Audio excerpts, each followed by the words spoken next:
गाय ही हिंदूंची देवता आहे. गायीसह बैल, म्हैस यांची कत्तल होता कामा नये. कर्नाटक राज्यात गोहत्या बंदी कायदा हटवलाय. त्यामुळे कोल्हापुरातून एकही गाय, बैल, म्हैस सीमा ओलांडून कर्नाटक राज्यात जाणार नाहीत याची दक्षता घ्या, असा सल्ला मिलिंद एकबोटे यांनी गोरक्षकांना दिला. कोल्हापुरातील शंकराचार्यांच्या मठात आयोजित गोरक्षक कायदेविषयक कार्यशाळेमध्ये ते बोलत होते.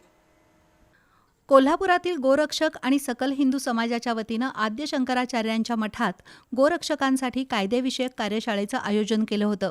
या कार्यशाळेत बंडा साळुंखे, दिलीप भिवटे, अशोक रामचंदानी, PS कुलकर्णी यांनी गोरक्षणाचं काम करणाऱ्या कार्यकर्त्यांना कायद्याविषयी माहिती दिली. या कार्यशाळेत गोरक्षकांच्या विविध समस्या आणि प्रश्नांचं निराकरण करण्यात आलं. दरम्यान लुळीपांगळी जनावरं पोसणारे, गाईचं दूध बछड्यासाठी ठेवणारे तसंच शेतकऱ्यांच्या शेतातील वाफे कापून देऊन जनावरांसाठी चारा गोळा करणारे अविनाश माने यांचा मिलिंद एकबोटे यांच्या हस्ते सत्कार करून त्यांना 5,000 रुपयांचं बक्षीस देण्यात आलं. तर गांधीनगर गोशाळाकडून 1,111 रुपये देण्यात आले.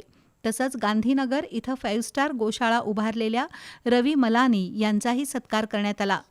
वडगाव इथले गोरक्षक किशन ओंकार आणि निलेश यांनाही गौरवण्यात आलं. गोरक्षक सिद्धार्थ कटकधोंड यांच्याकडून कलाकृतीचा उत्तम नमुना असलेल्या लाकडी नंदी आणि गायीची मूर्ती देऊन सत्कार करण्यात आला.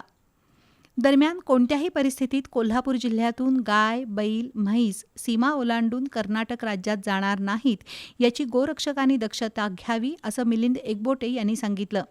यावेळी तुकाराम मांडवकर, रश्मी साळोखे यांच्यासह गोरक्षक उपस्थित होते.